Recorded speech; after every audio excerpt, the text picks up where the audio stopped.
चार ऋषि रहते हैं, सनक, सनंदन, सनातन और सनत कुमार। नारद जी बड़ी ही व्याकुल मन से जा रहे हैं, और जब दिमाग में किसी की कोई टेंशन होती है, उसका अगर मन कहीं पर विचलन होता है तो ऑटोमेटिक पता चल जाता है, बड़ा जो है परेशान व्यक्ति दिख रहा है। अगर वो प्रसन्न है तो उसका ये चेहरा बता देता है कि वो खुश है, और यदि वो कोई चिंता में है तो उसका चेहरा बता देता है कि वो कोई चिंता में है। महाराज जैसे पहुंचे, सरकारी ऋषियों ने देखा, बोले महाराज आप इतने परेशान होकर कहाँ जा रहे हो? नारद जी बोले बस पूछो नहीं कुछ। ऋषियों प्रणाम, बस कुछ पूछो नहीं, क्या बात है? अरे नहीं बताइए तो क्या बात है? तब नारद जी ने कहना शुरू कर दिया, महाराज वैसे तो मैं कभी मृत्यु लोक जाता नहीं, एक बार मेरे मन में ये विचार आया, चलो देवलोकों में तो बड़ा भ्रमण करते हैं, जरा इस मृत्यु लोक में भी जाएं और मृत्यु लोक में भी भ्रमण करें, देखें कैसे प्राणी सब रहते हैं। तो जैसे ही मैं इस मृत्यु लोक में गया तो महाराज मैंने क्या देखा? सत्य नास्ति तपः शौचम दया दानम न विद्यते उदरम मलिनो जीवावरा का भाषण। पता है क्या देखा? सत्य नास्ति, सब झूठा हो गए, दिन पर दिन झूठ, पति पत्नी से झूठ बोलता, पत्नी पति से झूठ, लड़का बप्पा से झूठ बोलता, भाई बहन से झूठ, मित्र मित्र से झूठ, हर एक बात पर झूठ। बोले दुनिया झूठी हो गई। क्यों राजू भैया तुम सही बोलते हो? राजू भैया बड़ा सत्य सत्य बोलते हैं। हाँ बिल्कुल, कछ नहीं छुपाते। क्यों महाराज? हाँ कछ नहीं छुपाते आप, बड़े ही सही बोलते हैं ना। लेकिन नारद जी कह रहे हैं मैंने तो देखा इस कलयुग में जितने भी प्राणी हैं सब झूठा हो गए। सत्य नास्ति तपः शौचम दया दानम न विद्यते। अब झूठा हुआ कब से? बोले जब से फोन चालू हुआ तब से और झूठ बढ़ गया। क्यों ना जो भैया? बोले घर में पड़े सोए रहे, अब फोन आया, बोले भैया कहाँ है? बोले कहूँ नहीं, बस अभी लेटरिंग करे गए। हाँ अच्छा ठीक, कोई बात नहीं, कहते जल्दी से बात कर ले। हाँ ठीक है। पंडित जी के पास फोन लगाया, महाराज कहाँ हो? बोले भैया जाम में फंसे, क्या बताएं, घर से निकल चुके हैं। अब पंडित जी कहोगे भगवान जी की पूजा वार्ती नहीं किए हो, नहाए नहीं हो, अब बोले जाम में फंसे हैं। कब से? बोले झूठ जब से प्रारंभ हुआ, जब से फोन चालू हो गया। सत्य नास्ति, सत्य का खत्म हो गया, सत्य का नाश हो गया, झूठ आगे हो गया। और क्या हुआ? सत्य नास्ति तपः, तप माने तपस्या। आजकल कोई तपस्या करते नजर आता? सब बाबा फॉर्चूनर पर चलते नजर आएंगे। हाँ पहले के जमाने में बोले महाराज गुफाओं में कंदराओं में बैठ करके ऋषि मुनि तपस्या, वर्षों तपस्या किया करते थे। और आजकल बोले बढ़िया एसी लगी है, VIP ब्लू स्टार वाली। क्यों? बढ़िया बाहर भी जाना तो कम से कम 10-20 शैडो गार्ड लगे हैं। बोले कोई चीज की कमी नहीं, कोई तपस्या नहीं करता नजर आएगा। और ये भी छोड़ दीजिए, चलिए उन बाबाओं ने तपस्या, उन महात्माओं ने, संतों ने तपस्या करी होगी, कुछ पूर्व जन्म की कृपा होगी जिनकी बदौलत वो सब कुछ नहीं मिल रहा है। और छोड़ दीजिए, लोग कुछ बाबा के नाम पे ढोंग बनाए घूमते, संतों के नाम पे ढोंग बनाए घूमते, रखा ली दाढ़ी, पहन ले पीले कपड़े, अब पहुंच गए बांगर मुंह में लेकर के कमंडल, बोले भैया लाओ, दुकान दुकान जगह जगह मांगते हुए घूम रहे। क्या है?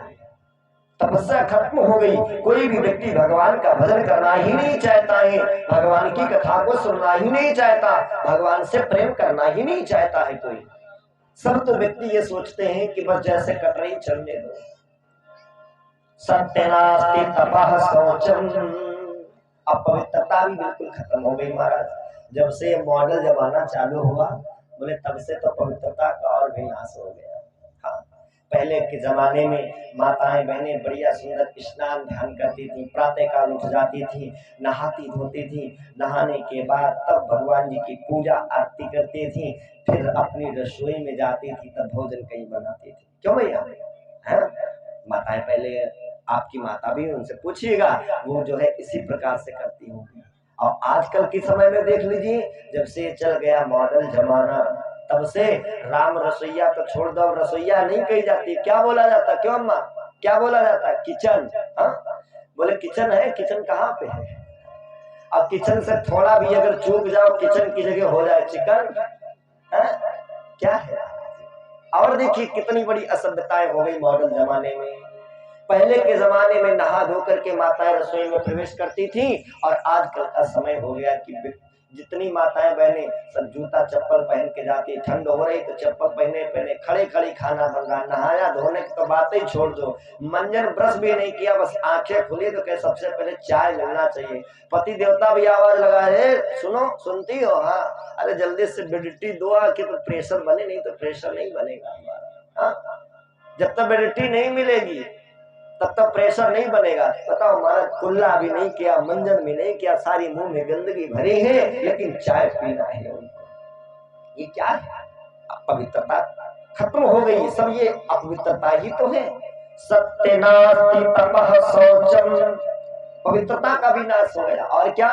दया दानम न विद्यते, दया, भाई भाई को तनी तनी जमीन के पीछे मार देता है। चाहे जितना प्रेम भाई भाइयों में हो, लेकिन अगर थोड़ा सा बंटवारा होने लगा और थोड़ी सी भाई के पास ज्यादा पहुंच गई कोई चीज, जानो फिर देखो लड़ाई। हाँ, बहुत सारे लड़का शादी हो गई, बस जानो जहां चाबी थोड़ी सी टाइट हुई, शादी हुई और थोड़ी सी जहां चाबी टाइट हुई ससुराल पक्ष से, तो पता है क्या हुआ? बोले क्या हुआ महाराज? बोले तुरंत पिताजी से कहना शुरू कर दिया, सुनो हमारी शादी हो गई है, अब बंटवारा कर दो, हमारा कमरा अलग कर दो, हमारे हिस्से की खेती हमको अलग दे दो। हाँ, खत्म हो गया। ससुराल प्यारी लगी जबते, रिपुरूप कुटुंब भये तबते। लेकिन हमारे राजू भैया बड़े अच्छे हैं। हाँ, उनको ऐसा कुछ नहीं है, बड़ा प्रेम करते हैं। हाँ, है ना? कहने का तात्पर्य कि आजकल तो बिल्कुल दया भी खत्म हो गई है। हाँ, चाहे माता पिता में हो, चाहे भाई बहन में हो, चाहे मित्र मित्र में हो, दया दानम न विद्यते, दान भी बिल्कुल चला गया। पहले के जमाने में, पहले के समय में लोग अपने गोलक में भगवान की कथा के लिए, भगवान के मंदिर के निर्माण के लिए कुछ चंदा निकाल करके रखते थे कि इस रुपयों से हम भगवान का भंडारा करवाएंगे, भगवान के मंदिर में लगाएंगे, निकाल के रखते थे। आज के समय में, आज अपने गांव में आप भागवत करवाइए और किसी से कहिए भैया मैं भागवत करवा रहा हूँ, जरा चंदा देना, सहयोग करना, तो बड़ी मुश्किल से जेब में से 10 रुपया निकलेंगे, 50 रुपया बड़ी मुश्किल से निकलेंगे। भागवत जी के नाम पे, चंदा के नाम पे, दान के नाम पे। क्या है ये? जिस परमात्मा ने इतना सब कुछ तुमको दिया, जिसकी बदौलत तुम सब कुछ खा पी रहे हो, जब तुम आए थे वहां से तो क्या लेके आए थे? ये जो शरीर के ऊपर कपड़ा भी पहने हो, ये भी पहन के आए थे? नहीं आए थे ना। ये अगर कपड़ा भी तुम्हें मिला है तो किसकी बदौलत? यही ठाकुर की बदौलत ही तो मिला, बिहारी जी की ही कृपा से तो मिला। और जब उन्हीं का काम पड़ता है, उन्हीं को आप ठेंगा दिखाओ। हाँ क्यों राजू भैया? जब उनका काम पड़े तो उनके लिए ठेंगा दिखाओ, बोले मेरे पास तो कुछ है ही नहीं, मैं तो लुट गया, मेरे पास कुछ बचा ही नहीं है। हाँ, तो भगवान कहेंगे जाओ ऐसे ही हो जाए। सत्यनारायण भगवान की कथा सुनी होगी। हाँ, वो बनिया ने क्या कहा? जब बनिया नाव में धन लेकर के चला तो भगवान दंडी स्वामी का वेश बनाए हुए पहुंचे और पूछा महाराज नौका में क्या है? तो झूठ बोल दिया, बोले कुछ नहीं, सब पत्ते पत्ते भरे हैं, फूल बेल पत्ते। अच्छा, भगवान ने कहा जाओ ऐसा ही हो जाए। झूठ नहीं बोलना चाहिए, और वो भी भगवान के कार्य में। आजकल ये दुनिया ऐसी हो गई। बोले सत्यनास्ति तपः शौचम दया दानम न विद्यते, उदरम भरिणो जीवावराका फूट भवशिना। जीव आजकल अपना पेट भरने में लगा है। किसी भी प्रकार से व्यक्ति का पेट भर जाए, बस इससे अच्छा उसके लिए कुछ भी नहीं है। अपना पेट भरने में लगा, चाहे पड़ोसी की जेब काट के मिले, चाहे पड़ोसी का खेत काट के मिले, किसी भी तरीके से पेट भरना चाहिए भाई। क्यों भैया? ऐसी बात ना। आजकल दुनिया अपना पेट भरने में लगी हुई है। श्री सुखदेव जी महाराज कहते हैं राजन परीक्षित, नारद जी ने कहा महाराज मैंने इस कलयुग में ऐसे दृश्य देखे और इसी कारण की वजह से कलयुग के प्राणी दुखी। और क्या देखा? बताया कि मैंने एक तरुण स्त्री देखी जिसके 2 पुत्र हैं, जिनका नाम ज्ञान और वैराग्य है, वो भी वृद्धावस्था में। प्रभु उनके तरुण होने का उपाय बताइए। सनकादिक ऋषि कहने लगे राजा देवर्षि, आज जब इस कलयुग में कोई भी व्यक्ति भक्ति ही करना नहीं चाहता, भगवान का भजन ही करना नहीं चाहता, प्रभु का कीर्तन करना नहीं चाहता, तो भला वो ज्ञानी कौन बनना चाहेगा? कौन ज्ञान लेना चाहेगा? और जब ज्ञान नहीं लेना चाहेगा तो बैरागी कौन बनेगा? कौन बनेगा बैरागी? सब तो चाहते हैं कि उनके पास सारे सुख साधन हो। क्यों? कौन नहीं चाहता कि उसका बढ़िया वीआईपी कोठी बनी हो, वीआईपी बंगला बना हो, 2-4 गाड़ियां खड़ी हो, 8-10 नौकर चाकर लगे हो? कौन नहीं चाहता? सब तो चाहते, सभी सांसारिक सुखों को भोगना चाहते। तो महाराज बैरागी कौन बनेगा? कौन बाबा बनना चाहेगा? बताओ, कोई नहीं चाहेगा। इसलिए भूल जाओ उनको, जैसे वैसे रहने दो। बोले नहीं महाराज, मैंने वचन दे रखा है, कुछ उपाय बताइए। तब सरकार ऋषि कहते हैं कि अगर उनको तरुण करना है तो एक ही उपाय है। कौन सा? उन्हें भागवत कथा सुनाई जाए, जिसके प्रभाव से वो तरुण हो जाएगी, युवा हो जाएगी। नाथ जी कहने लगे महाराज मुझे तो इसका कुछ विधान ही नहीं पता है, मैं तो कुछ जानता ही नहीं हूँ, आप ही बताएं कैसे सुनाया जाएगा, कैसे क्या करना है। सनकादिक ऋषि कहने लगे अरे प्रभु ये आप क्या बोल रहे हो? आपने ही तो व्यास जी महाराज को 4 श्लोक दिए थे, उन्हीं श्लोकों के द्वारा व्यास जी ने 18,000 श्लोकों की रचना कर दी, श्रीमद् भागवत महापुराण का निर्माण कर दिया, और आप कहते हो आप जानते ही नहीं हो। बोले महाराज वो तो पहले की बात है, अभी इस समय नहीं पता, आप ही चलो। आज 4 वक्ता यानी कथा सुनाने वाले कितने लोग हैं? 4, और सुनने वाले 1, अकेले नारद जी। सुनाने वाले 4 लोग हैं, सनक सनंदन सनातन और संत कुमार। 4 लोग पहुंचे कहा? हरिद्वार में। कथा कहाँ हो रही है? हरिद्वार में, भगवान के द्वार पर कथा हो रही है। और हो कहाँ रही? कौन से घाट पे हो रही है? बोले आनंद नाम के घाट पर, भगवान के घर पर, भगवान के द्वार पर, हरिद्वार में आनंद नामक घाट पर बड़ी सुंदर श्रीमद् भागवत कथा प्रारंभ हुई। 4 वक्ता है, सनक सनंदन सनातन और संत कुमार। अकेले श्रोता नारद जी बैठे, कथा को प्रारंभ किया गया, कथा होने लगी है।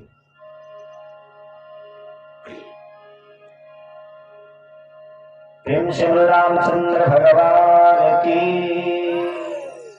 राम जैसा नगीना नहीं, राम जैसा नगीना नहीं, सारे जग के बदलिया में राम जैसा नगीना नहीं, सारे जग के बदलिया में राम जैसा नगीना नहीं, सारे जग के बदलिया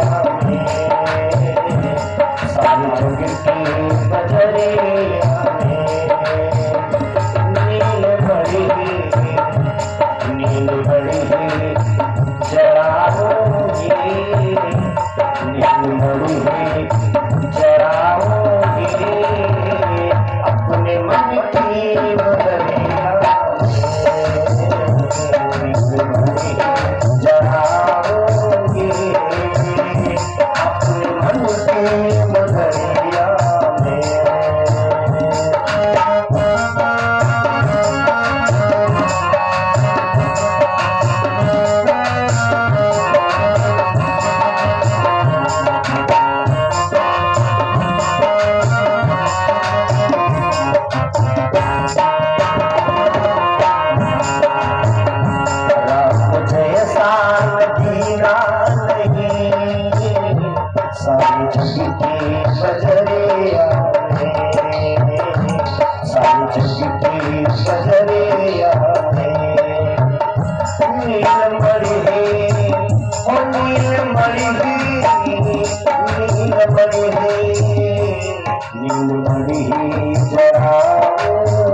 कौन कौन सुना रहे हैं राजू भैया?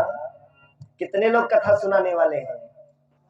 4 लोग। और कथा सुनने वाले 1 लोग। क्या बात है, नारद जी कथा सुन रहे हैं, सनकादिक ऋषि कथा सुना रहे हैं। बड़ा अच्छा लगता है जब आप लोग कथा सुनते हैं। हाँ, कोई सुने ना सुने, लेकिन जब आप सुनते हैं ना मन से तो बड़ा आनंद आता है।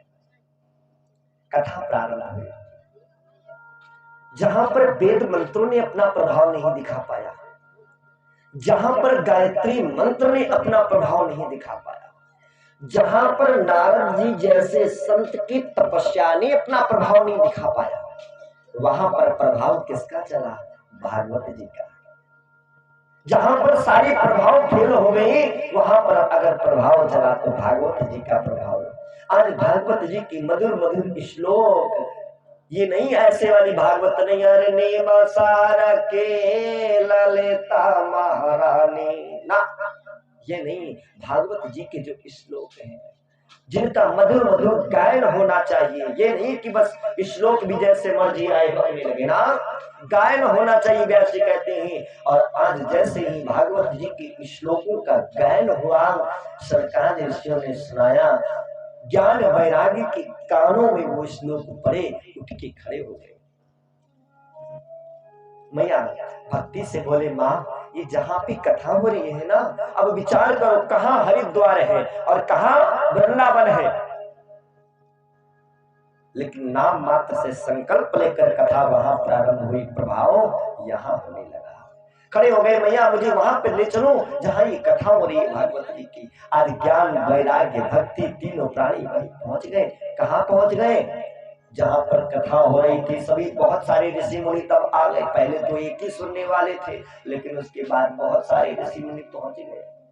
ऋषियों ने देखा, रे ये बीच में नाचते हुए गाते हुए झूमते हुए कौन आ रहे हैं, कौन लोग हैं? सब लोग उनको बड़े आश्चर्य से देखने लगे। सुखदेव जी ने जैसे देखा, आइए आइए आइए, ज्ञान वैराग्य विराजिए, आसन ग्रहण करिए। तो भक्ति भगवान से कहती है, सुखदेव जी महाराज से कहती है कि प्रभु आप मुझे ये बताइए मैं कहाँ पर रहूं? ज्ञान कहते हैं मैं कहाँ पर रहूं? तो भगवान श्री नारायण श्री सुखदेव जी महाराज भक्ति से कहते हैं कि हे भक्ति सुनो, तुम उसके हृदय में विराजमान रहना जो भगवान का भक्त हो। भक्ति उसी के हृदय में रहती है जो परमात्मा से प्रेम करता है, परमात्मा से जो निकटता बना करके रहता है, भगवान उससे प्रेम, भक्ति उसके हृदय में विराजमान होती है। श्रवणं कीर्तनं विष्णु स्मरणं पाद सेवनम, जो भगवान की कथा को सुनता हो, जो भगवान के संकीर्तन का गान करता हो, उसके हृदय में विराजमान हो जाओ। आज भक्ति हृदय में विराजमान हो गई, और जिसके हृदय में माँ भक्ति होती है उसके हृदय में ज्ञान और वैराग्य जरूर होता है। ये भागवत है क्या? श्री मद् भागवत